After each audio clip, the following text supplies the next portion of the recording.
আসসালামু আলাইকুম রহমতুল্লাহ। বন্ধুরা, আজকে আলোচনা করব আমাদের আবুল ফজলের জীবন নিয়ে। আমরা জানি আবুল ফজলের একটি রচনা আমাদের এইচএসসি বাংলা প্রথম পত্র আছে, সেটির নাম হচ্ছে মানব কল্যাণ। আমরা মানব কল্যাণে যে তার লেখক পরিচিতিটা আছে, ওই লেখক পরিচিতিটি নিয়ে আলোচনা করব। আমরা জানি আমাদের আবুল ফজল ছিলেন একজন কথা সাহিত্যিক, প্রাবন্ধিক এবং একজন চিন্তাশীল বুদ্ধিজীবী। তাহলে আবুল ফজল কী ছিলেন? আবুল ফজল ছিলেন আমাদের বাংলা সাহিত্যের একজন কথা সাহিত্যিক, একজন প্রাবন্ধিক এবং একজন চিন্তাশীল বুদ্ধিজীবী। আজকে তার জীবনী, তার পারিবারিক জীবন, তার সাহিত্য জীবন এবং তার কর্মজীবন, সামগ্রিক তার জীবনটা আমরা পর্যালোচনা করার চেষ্টা করব। তাহলে আবুল ফজল 1903 খ্রিস্টাব্দের 1 জুলাই চট্টগ্রামের সাতকানিয়ায় জন্মগ্রহণ করেন। তাহলে আবুল ফজল কোথায় জন্মগ্রহণ করেন? আবুল ফজল জন্মগ্রহণ করেন হচ্ছে চট্টগ্রামের সাতকানিয়া উপজেলায়। আবুল ফজল জন্মগ্রহণ করেন চট্টগ্রামের সাতকানিয়া উপজেলায় এবং কেউচিয়া নামক ইউনিয়নে তিনি জন্মগ্রহণ করেন। আর তার জন্মসাল হচ্ছে 1903 সাল। তার জন্মসাল হচ্ছে 1903 সাল 1 জুলাই। আর তার মৃত্যুসাল হচ্ছে 1983। তার মৃত্যুসাল হচ্ছে 1983। এখানে 3-এর একটা মিল আছে। 1903, 1983, এই 3-এর একটা মিল আছে। এটা কি? এটা দিয়ে তোমরা মনে রাখার চেষ্টা করবা। আর তোমরা যারা চট্টগ্রামে আসো বা চট্টগ্রামের বিভিন্ন কলেজে পড়ো, তারা কিন্তু এই আবুল ফজলের মানব কল্যাণ, তার জীবনী, তার সম্পর্কে খুঁটিনাটি সবগুলো জানার চেষ্টা করবে। কারণ তোমাদের কলেজের যে পরীক্ষাগুলো আছে, ওই কলেজের পরীক্ষার মধ্যে কিন্তু আবুল ফজল নিয়ে প্রশ্ন আসা খুবই প্রাসঙ্গিক এবং খুবই গুরুত্বপূর্ণ। তাহলে তার পিতার নাম ফজলুর রহমান। তার পিতার নাম হচ্ছে ফজলুর রহমান। তিনি একজন মৌলভী সাহেব ছিলেন, অর্থাৎ তিনি জুমার নামাজ পড়াতেন এবং মসজিদের ইমামতি করতেন। এবং তার দাদাও কিন্তু একজন কি ছিলেন? মৌলভী ছিলেন। এবং তার ছেলে আবুল মোমেন, তার একজন ছেলে হচ্ছে আবুল মোমেন। আবুল মোমেন হচ্ছে একজন বাংলা সাহিত্যের একজন বড় সাহিত্যিক এবং একজন সাংবাদিকও বটে। তারপর তার মার নাম ছিলেন হচ্ছে, অর্থাৎ আবুল ফজলের মার নাম ছিলেন হচ্ছে গুলশান আরা। আবুল ফজলের মার নাম ছিলেন গুলশান আরা এবং তিনি তাদের ফয়জুর রহমান এবং গুলশান আরার একমাত্র পুত্র সন্তান ছিলেন। ফয়জুর রহমান এবং গুলশান আরার একমাত্র পুত্র সন্তান ছিলেন কে? আমাদের আবুল ফজল। তার দাদা এবং বাপ কিন্তু মৌলভী হওয়ায় তাকে মৌলভী বানানোর জন্য কি করেছিলেন? চেষ্টা করেছিলেন। কিন্তু তার সাহিত্যের প্রতি কি থাকায়, একটা টান থাকায় তিনি কিন্তু সাহিত্যের জগতে আসেন এবং শিক্ষকতার জগতে আসেন। এবার হচ্ছে তার শিক্ষা জীবন নিয়ে আলোচনা করব।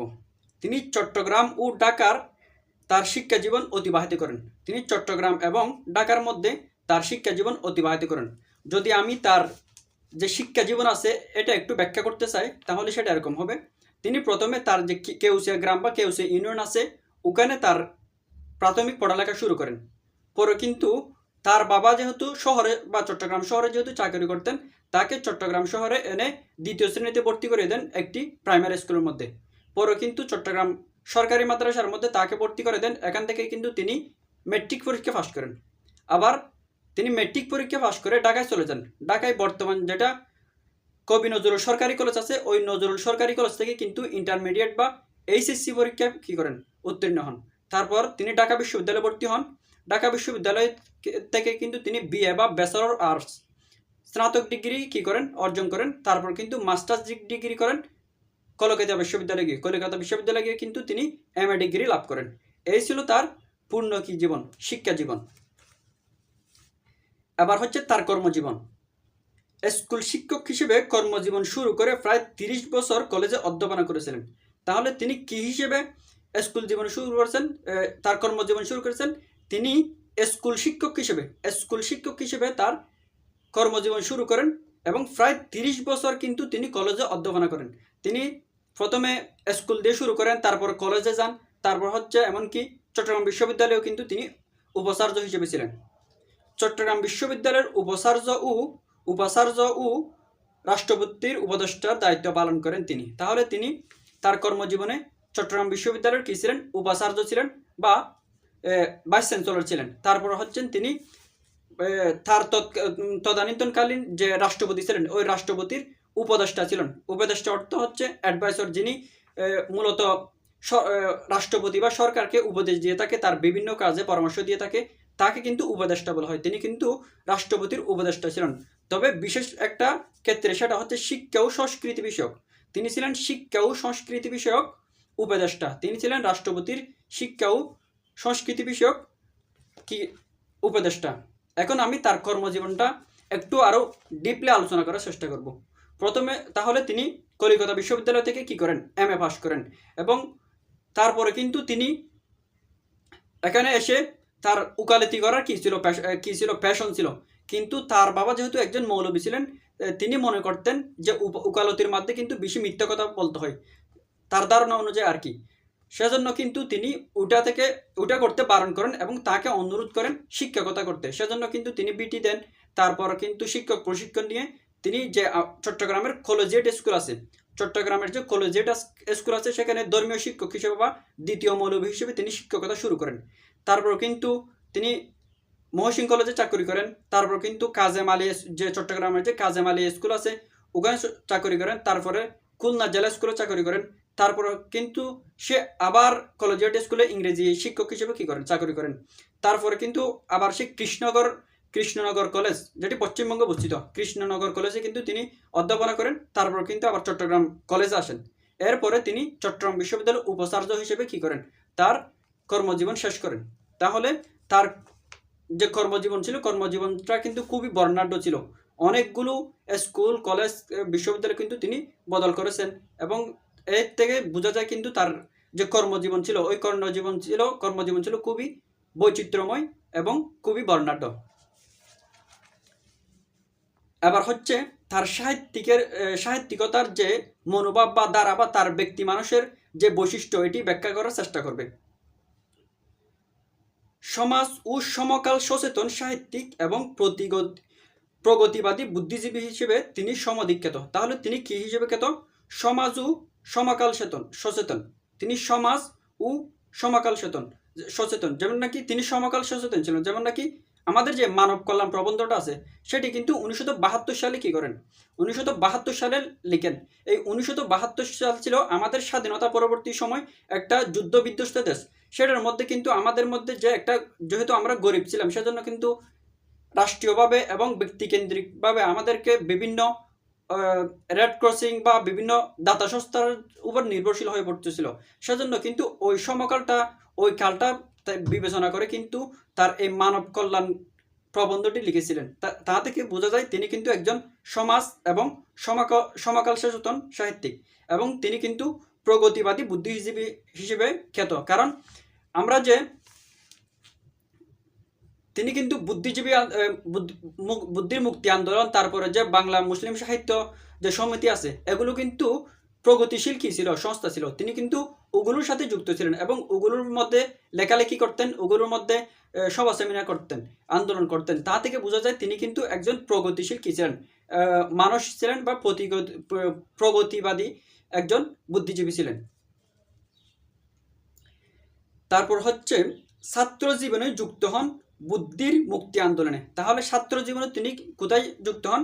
ছাত্র জীবনে তিনি যুক্ত হন বুদ্ধির মুক্তি আন্দোলনে। ছাত্র জীবনে তিনি যুক্ত হন বুদ্ধির মুক্তি আন্দোলনে। এই বুদ্ধির মুক্তি আন্দোলনটা কি? এই বুদ্ধির মুক্তি আন্দোলনটা হচ্ছে বিশেষ করে ঢাকা বিশ্ববিদ্যালয় কেন্দ্রিক একটি রেনেসাঁ বা একটি আন্দোলন, যেটার মূল প্রতিপাদ্য বিষয় ছিল আমাদের যে মুসলিম সমাজে বিভিন্ন অনাচার বা বিভিন্ন কুসংস্কার অপসংস্কার আছে, ওই কুসংস্কার অপসংস্কারের বিরুদ্ধে যুক্তিতর্কের মাধ্যমে তা সংশোধন করার চেষ্টা করা, একটা আন্দোলন গড়ে তোলার চেষ্টা করা। সেটা কিন্তু এই বুদ্ধির মুক্তি আন্দোলনের কি ছিল? বুদ্ধির মুক্তি আন্দোলনের প্রতিপাদ্য বিষয় ছিল। এই বুদ্ধি মুক্তি আন্দোলনের একটা মুখপত্র ছিল, সেটার নাম ছিল শিক্ষা। বুদ্ধির মুক্তি আন্দোলনের একটা মুখপত্র ছিল, সেটার নাম হচ্ছে শিক্ষা। সেটার মাধ্যমে তারা তাদের চিন্তা চেতনা লেখাগুলো কি করতেন, প্রকাশ করতেন। এবং এই বুদ্ধির মুক্তি আন্দোলন থেকে কিন্তু যে মুসলিম বঙ্গীয় বাংলা সাহিত্য সমাজ আছে, মুসলিম যে বঙ্গীয় সাহিত্য সমাজ আছে, মুসলিম সাহিত্য সমাজ আছে, সেটা কিন্তু তারা কি করেন, প্রতিষ্ঠা করেন। বুদ্ধির মুক্তি আন্দোলনের থেকে কিন্তু তারা মুসলিম সাহিত্য সমাজটা কি করেন, প্রতিষ্ঠা করেন। এই মুসলিম সাহিত্য সমাজ এটি প্রতিষ্ঠিত হয়েছিল 1926 সালে। এই প্রতিষ্ঠাকালীন সভাপতি ছিলেন আমাদের ডক্টর মোহাম্মদ শহীদুল্লাহ।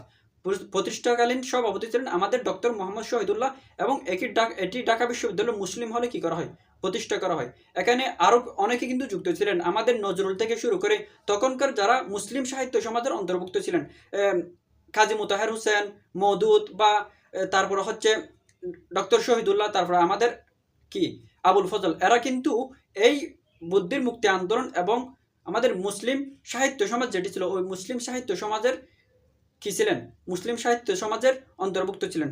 তাদের একটা কি ছিল, শিকা নামক মুখপত্র ছিল এই মুসলিম সাহিত্য সমাজেরও, সে কি ছিল, একটা মুখপত্র বা একটা পত্রিকা ছিল যার নাম ছিল শিকা। এবং এই শিক্ষা পত্রিকার প্রথম পৃষ্ঠে লেখা থাকতো, জ্ঞান যেখানে সীমাবদ্ধ, বুদ্ধি যেখানে আরস্ত, জ্ঞান যেখানে সীমাবদ্ধ, বুদ্ধি যেখানে আরস্ত, মুক্তি সেখানে অসম্ভব। সেরকম তাদের একটা কি ছিল, স্লোগান ছিল। এটা কিন্তু তোমরা খুব সুন্দর করে মনে রাখবে। আর মুসলিম সাহিত্য সমাজটা কি প্রতিষ্ঠিত হয় 1926 সালে, পরে কিন্তু এটা প্রায় 10 বছর মতো লাস্টিং করে। কিন্তু এটি যেরকম তারা প্রশংসা করিয়েছে, সেরকম কিন্তু তারা কিছু বিতর্করও জন্ম দিয়েছে, সমালোচনা করিয়েছে। কারণ তারা এর মূল লক্ষ্য ছিল কিন্তু যে আমাদের মুসলিম সমাজে যে অপসংস্কৃতি বা বিভিন্ন যে নিয়মকানুন আছে ওই নিয়মকানুনের বিরুদ্ধে বা অপনিয়ম কারণ আছে তাদের বিরুদ্ধে কিন্তু প্রতিবাদ গড়ে তোলা। কিন্তু সেখানে করতে গিয়ে তারা কিন্তু ইসলামের বিভিন্ন মৌলিক বিষয় কিন্তু তাদের কি আঘাত পাওয়া যায়। যেমন পর্দা প্রথা, তারা কিন্তু পর্দাকে একটা প্রথা হিসেবে কি দিয়েছিল, আখ্যা দিয়েছিল। অথচ পর্দা হচ্ছে একটি ইসলামের পূর্ণাঙ্গ বিধান। যেরকম নামাজ বা জাকাত যেরকম বিধান আছে, পর্দাও কিন্তু ইসলামের ঠিক সেরকম একটা বিধান। কিন্তু তারা সেটাকে একটা প্রথা বলে কি দিয়েছিল, আখ্যা দিয়েছিল। তারা কিন্তু সেরকম অনেকগুলো যেহেতু ধর্ম নিয়ে কাজ করেছিল, সমাজ নিয়ে কাজ করেছিল, সেজন্য কিন্তু তারা প্রশংসার সাথে সাথে অনেক বিতর্ক এবং সমালোচনার জন্ম দিয়েছেন। এটা কিন্তু তোমরা মনে রাখবে। এবং যার ফলে এটি বেশি দিন লাস্টিং করতে পারেনি। 1926 সালে প্রতিষ্ঠিত হয়তো, তারপর প্রায় 10 বছর মতো ছিল, 35-36-এর দিকে এটি কি হয়ে যায়, বন্ধ হয়ে যায়। এই ছিল বুদ্ধির মুক্তি আন্দোলন এবং মুসলিম সাহিত্য সমাজ নিয়ে একটু আলোচনা, এবং আমাদের আবুল ফজলের একটু কি তার সাথে রিলেশন। এবার হচ্ছে কথাশিল্পী হিসেবে পরিচিত অর্জন করলেও তিনি ছিলেন মূলত চিন্তাশীল প্রাবন্ধিক। তাহলে তিনি কি হিসেবে পরিচিত ছিলেন? তিনি কথা সাহিত্যিক হিসেবে কি ছিলেন, পরিচিত ছিলেন। কারণ তিনি কথা সাহিত্যে তার যে লেখাগুলো আছে, আমরা কথা সাহিত্য বলতে কি বুঝি? কথা সাহিত্য বলতে যে লেখকগণ বিভিন্ন উপন্যাস, গল্প লেখেন, তাদের কল্পনা থেকে লেখেন বা ফিকশন কিছু লেখেন, তাদেরকে কিন্তু কথা সাহিত্যিক বলা হয়। তিনি কিন্তু একজন কথা সাহিত্যিক ছিলেন। তিনি কিন্তু অনেক উপন্যাস, গল্প লিখেছেন, এবং সেই সাথে কিন্তু তিনি একজন বুদ্ধিজীবী বা চিন্তাশীল সমাজকারক বা চিন্তাশীল বুদ্ধিজীবী হিসেবে কি ছিলেন, পরিচিত ছিলেন। কারণ তার যে প্রবন্ধগুলো আছে, যেমন নাকি আমাদের মানব কল্যাণ, এটি কিন্তু একটা খুব সুন্দর প্রবন্ধ, যেটি তার মানবতন্ত্র গ্রন্থ থেকে নেওয়া হয়েছে। সেজন্য তাকে বলা হচ্ছে একজন কথা সাহিত্যিক, সাথে সাথে কিন্তু তিনি একজন খুবই চিন্তাশীল এবং সংস্কার চেতন একজন বুদ্ধিজীবী। তার প্রবন্ধে সাহিত্য, সংস্কৃতি, সমাজ ও রাষ্ট্র সম্পর্কে গভীর ও স্বচ্ছ দৃষ্টির পরিচয় বিধৃত। আধুনিক অসাম্প্রদায়িক জীবনবোধ, এই লাইনটা কিন্তু খুবই গুরুত্বপূর্ণ। আধুনিক অসাম্প্রদায়িক জীবনবোধ, স্বদেশ ও ঐতিহ্যপ্রীতি, মানবতা ও শুভবোধ তার সাহিত্যকর্মের মূল প্রতিপাদ্য বিষয়।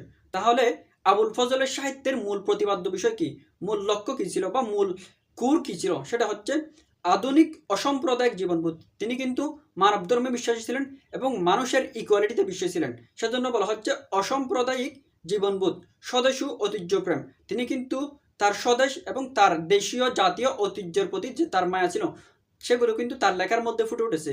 সেজন্য বলা হচ্ছে স্বদেশ ও ঐতিহ্যপ্রীতি, মানবতা, শুভবোধ, সুন্দর চেতনা, শুভ চেতনা কিন্তু তার মধ্যে ছিল। সেজন্য তার সাহিত্যকর্ম কিন্তু এগুলো প্রতিবাদ হয়েছে বা এগুলো ফুটে উঠেছে। এখন হচ্ছে তার সাহিত্যকর্মের নামগুলো বলবে, অর্থাৎ তিনি কি কি গল্প লেখেন, উপন্যাস লিখেন, তারপর তার কি কি প্রবন্ধ আছে, এগুলো কিন্তু তোমরা এখন জানতে পারবে। তার উপন্যাস হচ্ছে চৌচির রাঙা প্রভাত। তার উপন্যাস কি কি? চৌচির রাঙা প্রভাত। চৌচির এবং রাঙা প্রভাত হচ্ছে তার উপন্যাস। এটি কিন্তু প্রশ্নে আসতে পারে, চৌচির কার উপন্যাস? চৌচির হচ্ছে আবুল ফজলের লেখা একটি উপন্যাস। তারপর হচ্ছে তার গল্পগ্রন্থ হচ্ছে মাটির পৃথিবী, মৃতের আত্মহত্যা। মাটির পৃথিবী, মৃতের আত্মহত্যা। মৃতের আত্মহত্যা এটা কিন্তু একটা ইন্টারেস্টিং নাম। এই দুটো ছিল তার গল্পগ্রন্থ। এগুলো কিভাবে মনে রাখবা? দুটোর শুরুতে কিন্তু ম আছে। একটা হচ্ছে মাটির পৃথিবী আর একটা হচ্ছে মৃতের আত্মহত্যা। দুটোর শুরুতে কি আছে? ম আছে। এই ম দিয়ে দুটো হচ্ছে তার গল্পগ্রন্থ। তারপর হচ্ছে তার কিছু প্রবন্ধ আছে। প্রবন্ধ কি? প্রবন্ধ হচ্ছে একটা যুক্তি নির্ভর রচনা। প্রবন্ধ হচ্ছে একটা যুক্তি নির্ভর বা যুক্তি দিয়ে লেখা একটি রচনা, যেটার মধ্যে একটা সংস্কার চেতনা থাকে, একটা প্রতিবাদী চেতনা থাকে বা কোনো একটা বিদ্রোহ থাকে, সেটা কিন্তু প্রবন্ধ। তাহলে তার প্রবন্ধ কি কি? তার প্রবন্ধের মধ্যে বেশিরভাগ কিন্তু সংস্কৃতি নিয়ে, সংস্কৃতি এবং সাহিত্য নিয়ে। যেমন একটি হচ্ছে সাহিত্য সংস্কৃতি সাধনা, সাহিত্য সংস্কৃতি সাধনা, সাহিত্য সংস্কৃতি জীবন দ্বিতীয় নম্বর। তারপর হচ্ছে সমাজ সাহিত্য রাষ্ট্র। তিনটার মধ্যে কিন্তু একটা সাহিত্য শব্দ আছে। তোমরা সাহিত্য শব্দ দেখলেই কার নাম দিবে? আবুল ফজলের নাম দিবে। তাহলে প্রবন্ধ হচ্ছে সাহিত্য সংস্কৃতি সাধনা, সাহিত্য সংস্কৃতি জীবন, সমাজ সাহিত্য রাষ্ট্র, এবং আরেকটি হচ্ছে মানবতন্ত্র 21 মানে মাথা নত না করা। মানবতন্ত্র 21 মানে মাথা নত না করা। এই মানবতন্ত্র থেকে কিন্তু আমাদের মানব কল্যাণটি কি হয়েছে? নেওয়া হয়েছে। তারপর হচ্ছে দিনলিপি। দিনলিপি কি? দিনলিপি হচ্ছে মূলত প্রতিটা দিনের মধ্যে কি হচ্ছে, অর্থাৎ দৈনিক যে লেখাগুলো আছে সেগুলোকে মূলত দিনলিপি বলা হয়। আমরা যেমন কোনো একটা অনুষ্ঠানে গিয়ে তার দিনলিপি লিখি। আমি আজকে অনুষ্ঠানে গিয়েছিলাম, বা আমি আজকে এই প্রোগ্রামে গিয়েছিলাম, এই যে তার ঘটনাগুলো লেখে, তার ভ্রমণ কাহিনীগুলো লেখে, এগুলো কিন্তু দিনলিপির অন্তর্ভুক্ত। তার দিনলিপি গ্রন্থ হচ্ছে দুটি, একটি হচ্ছে রেখাচিত্র, আর একটি হচ্ছে দুর্দিনের দিনলিপি। একটি হচ্ছে রেখাচিত্র, আর একটি হচ্ছে দুর্দিনের দিনলিপি। এই ছিল কিন্তু তার সাহিত্যকর্ম। আরও কিন্তু অনেক সাহিত্যকর্ম আছে। এখানে তার যে মূল সাহিত্যকর্ম বা বেশি জনপ্রিয় বা বেশি মৌলিক সাহিত্যকর্ম আছে, ওগুলো কিন্তু এখানে অন্তর্ভুক্ত করেছেন। তারপর হচ্ছে তার পুরস্কার। সাহিত্য কৃতির জন্য তিনি বাংলা একাডেমি পুরস্কার সহ বিভিন্ন পুরস্কার ভূষিত হন। তাহলে তিনি সাহিত্যের জন্য কি পুরস্কার পান? তিনি কিন্তু সাহিত্যের জন্য বাংলা একাডেমি পুরস্কার পান। তারপর কিন্তু তার মৃত্যুর অনেক বছর পর, অর্থাৎ 2012 সালে এসে কিন্তু তিনি বাংলাদেশের একমাত্র বেসামরিক বা সর্বোচ্চ বেসামরিক যে কি আছে পুরস্কার আছে, স্বাধীনতা পুরস্কার, এই স্বাধীনতা পুরস্কার পান 2012 সালে কিন্তু। এবং সাথে সাথে কিন্তু তিনি আরও অনেক পুরস্কার স্বর্ণপদকে ভূষিত হন, যেমন নাসিরুদ্দিন স্বর্ণপদক, তারপর আদমজি, এরকম কিন্তু অনেকগুলো পুরস্কার, অনেকগুলো স্বর্ণপদকে তিনি কে হন, লাভ করেন বা ভূষিত হন। তারপর 1983 খ্রিস্টাব্দের 4 মে চট্টগ্রামে তার জীবনাবসান ঘটে। তার জীবন শেষ হয়ে যায়, তিনি মৃত্যুবরণ করেন 1983 সালে। 1983 সালে। তাহলে আমাদের কিসের পর্বে? আমাদের স্বাধীনতার পরে কিন্তু তিনি কি করেন? মৃত্যুবরণ করেন অনেক বছর পরে। তিনি প্রায় 80 বা 79 বছর কি পেয়েছিলেন? জীবন পেয়েছিলেন। এখানে তার জন্ম মৃত্যু কীভাবে মনে রাখবা? 1903 এখানে 3 আছে, 1983 এখানে 3 আছে, দুটো কিন্তু 3 করে মনে রাখার চেষ্টা করবা। এই ছিল কিন্তু আমাদের আবুল ফজলের জীবনী। আমি এখন একটু কি করার চেষ্টা করব, একটু সামারি টানার চেষ্টা করব। তাহলে আবুল ফজল তিনি একজন বুদ্ধিজীবী, একজন সাহিত্যিক, একজন শিক্ষক, একজন হচ্ছে প্রাবন্ধিক। এই ছিল কিন্তু তার একটা পরিচয়। তিনি জন্মগ্রহণ করেন 1903 সালে। 1903 সালে চট্টগ্রামের সাতকানি উপজেলার কেউসিয়া ইউনিয়নে। তার বাবার নাম ফৈজুর রহমান আহমেদ বা ফৈজুর রহমান, তিনি একজন মৌলবী ছিলেন। তারপর তার মাতার নাম হচ্ছে গুলশান আরা। তারপর তিনি চট্টগ্রামে এবং ঢাকার মধ্যে বিভিন্ন প্রতিষ্ঠানে কিন্তু তিনি লেখাপড়া করেন। তারপর তিনি কিন্তু তার কর্মজীবন ছিল অনেক বর্ণাঢ্য। শেষে কিন্তু তিনি চট্টগ্রাম বিশ্ববিদ্যালয়ের উপাচার্য এবং রাষ্ট্রপতির শিক্ষা ও সংস্কৃতি বিষয়ক কি ছিলেন? উপদেষ্টা ছিলেন। তারপরে তার কিন্তু অনেকগুলো রচনা আছে। তার মধ্যে তার উপন্যাস হচ্ছে পরিচিত উপন্যাস হচ্ছে কি? চৌচির। তারপর কিন্তু সাহিত্য নিয়ে অনেক প্রবন্ধ লিখেছেন, তারপরে অনেক গল্প লিখেছেন, এবং শেষমেশ কিন্তু তিনি অনেকগুলো পুরস্কারেও ভূষিত হন। তিনি বাংলা একাডেমি পুরস্কার পান, স্বাধীনতা পুরস্কার পান, এবং 1983 সালে তার চট্টগ্রামে কিন্তু তিনি মৃত্যুবরণ করেন। এই ছিল আমাদের আবুল ফজল নিয়ে পূর্ণাঙ্গ একটি আলোচনা। যদি তোমরা কোনো কিছু না বুঝে থাকো বা যদি আমি কোনো একটা মিস ইনফরমেশন দিই, তাহলে তোমরা আমাকে জানাবে। জাজাকুমুল্লাহ ফর ওয়াচিং।